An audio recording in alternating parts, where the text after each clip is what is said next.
When I came to this General Assembly for the first time in 2019, I know that many of you didn't know El Salvador or hadn't even heard of El Salvador. And if you had heard of it, you only had heard bad references, either the most violent country in the world or the country of gangs. Others didn't even know where to put us on the map. But thanks to God, this has significantly changed, and in a very short time. 5 years since my first speech, I come here as the president of a country that now has a voice in the world. This is Bukele speaking in front of the United Nations. It's one of the more important speeches given at the UN this year.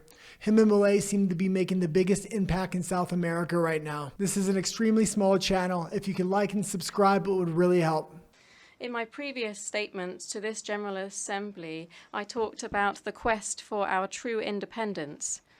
For decades, we were in chains due to an imported civil war and then a false peace that left behind more dead than war itself.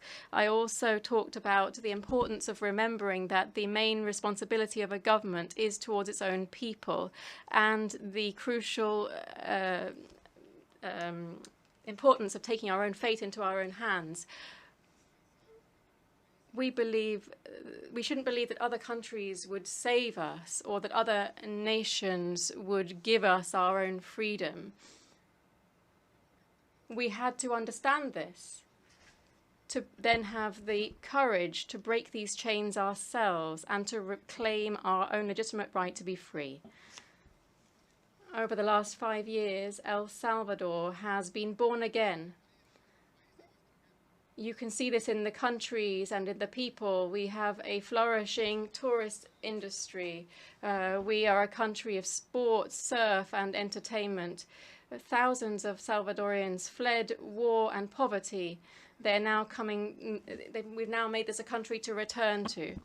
And our nation was once the global capital of homicides. We've now made this the safest country in our region. This was a great challenge that our nation overcame. But we still have a lot to do and many things to achieve. But we are now on the cusp of true independence and the path towards true freedom. The transformation of El Salvador is without comparison, and our success is undeniable. Anyone can visit El Salvador and see this for yourself. Salvadorians, regardless of for whom they voted, where they were born, will at least say whether or not they are within or outside our borders, have come to support all of our decisions, each of the decisions that allow El Salvador to be the country in which people can live calmly and in peace, in which spiritual aspirations beyond material aspirations transcend everything. Today, the world is looking at the example of El Salvador, and they wonder, how can a country lift itself up so quickly? But perhaps this isn't the right question to ask. Perhaps they should be asking a different question. How is the rest of the world falling down so quickly? They say that El Salvador is swimming against the tide because El Salvador has become safer, and at the same time the world has become less safe. While the Salvadorian people has become more optimistic, the majority of the people in the modern world have become increasingly pessimistic. And they're right. The world has become divided, depressed, concerned, and hopeless. And it's done so in an unprecedented pace. The free world is no longer free. This is not an exaggeration. Tragically, we have undeniable truth of this every day. New threats of war continue. When the free world became free, it was due to freedom of expression, freedom before the law. But once a nation abandons the principles that make it free, it's only a question of time before it completely loses its freedom. The consequences of this are we can see before our eyes. We can see them in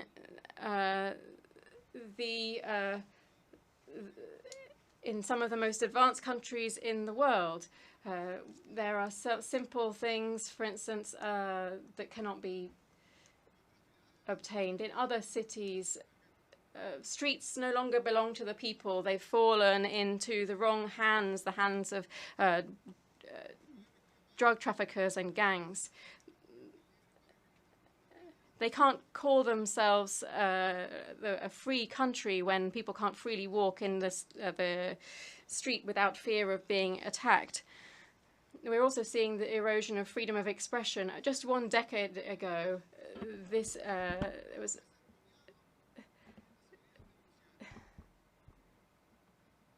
the biggest platform of social media in the world has had to use its citizens of Western countries have been arrested for their postings on social media. Governments have had to impose restrictions. This isn't a conspiracy theory. These are fully documented, proven facts. You can't win the favor of the people without respecting people. This didn't start just a while ago. We've only just noticed it now because it's accelerating, and this means that we are moving towards a scary inflection point. We are standing before a new dark period for humanity. As a Salvadorian, I recognize these symptoms because we have experienced all of them.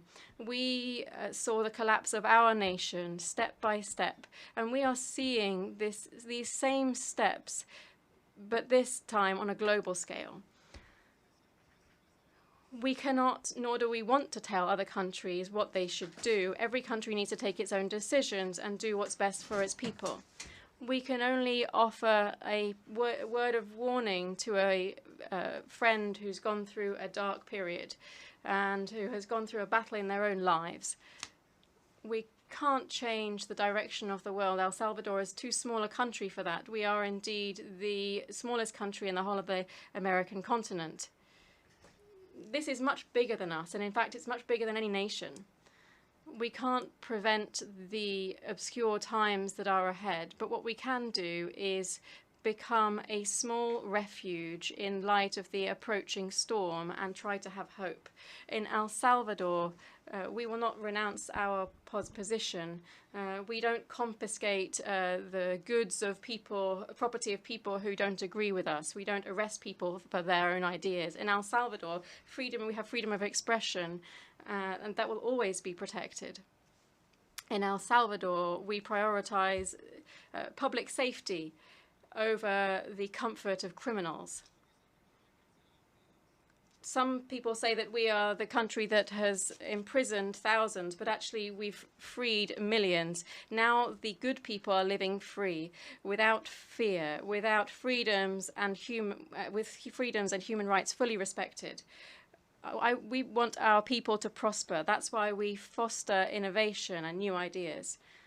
We understand that we need to have a safe space for ideas to flourish so that we can have research and experiments. We shouldn't be focused through antiquated regulations or something that is opposed to change. In El Salvador, you will find a space to explore your ambitions, be that in technology, energy, medicine, arts, culture, music, or architecture. Just a few years ago, El Salvador was one of the darkest places on the entire planet. But in a short time, our country was born again because we remembered that freedom is something that you take. It isn't given to us. It isn't gifted to us. And that like anything that is worth taking in life, it should be looked after and maintained. Today, El Salvador is a safe country for progress and innovation, but also for families and also as we seek to pursue our own aims. In El Salvador, we welcome you all, mainly for our people, but also for anybody who wishes to contribute to our vision. It won't be easy to do this. The next step, in fact, is perhaps harder than the previous steps that we've had to take. We have freed our country, but we need to maintain this freedom and do so in a world that is increasingly less free.